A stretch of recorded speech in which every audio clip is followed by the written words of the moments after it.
I'm an instrument scientist, which is but it's kind of weird. Like there are sort of two groups of people when it comes to space missions. There's engineers and there's scientists. And like when you're trying to build an instrument or a spacecraft, the scientists, they have the goals and they want to use the thing at the end. But the engineers are the people doing the building, and it's like they speak in different languages. So my job is to be a scientist, to sort of sit in between the two and act as a mediator and a communicator. So I sort of do the big picture of how to design an instrument and also get to play with the data at the end.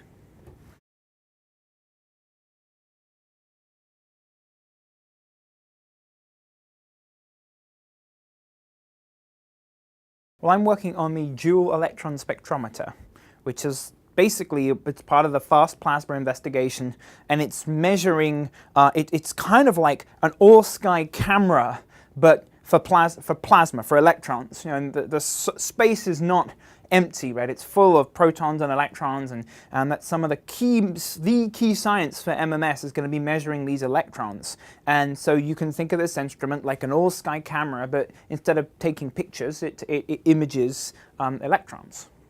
And yeah, that's what it does.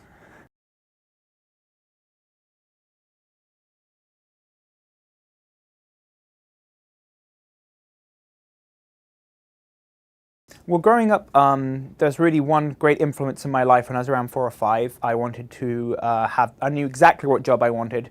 I wanted the job of Captain Jean-Luc Picard, or from Star Trek. That was definitely what I wanted to be. And then I was like some sort of astronaut, like, you know, Neil, Buzz, Pete, you know, Conrad, actually go to another planet, do some exploration. Then I found out there were two problems. Well, one, we don't do that anymore with astronauts. And two, well, I was British. You know, I went to the careers advisor and like, I want to be an astronaut. I'm like, well, you're British, so obviously you can't be an astronaut. It's like, okay, well, fine. I want to help build spaceships. I'm like, well, you're British, so obviously you can't. Why don't you like be like a bin lorry, trash lorry driver or something? I don't know.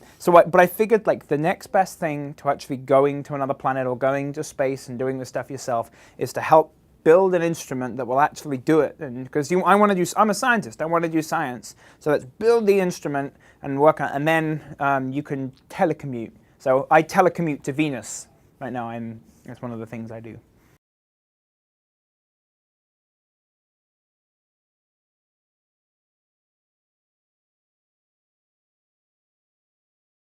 For a start, there's one practical piece of advice. I'll give any high school kid, as somebody who was kind of the nerdy crowd who got beat up a lot. It gets better. You'll come and everybody will be like that, and you'll be the god in your own nerdy kind of way, and all the friends who used to bully you, they'll be the people working like down at the Quick Mart or whatever. It's going to be better. But for being an instrument scientist, like I recommend, if you don't know what you want to do with your life, as I didn't when I was in high school, science, engineering, mathematics, any of these hard sort of real subjects, chemistry, biology, like these are good. They keep your options open.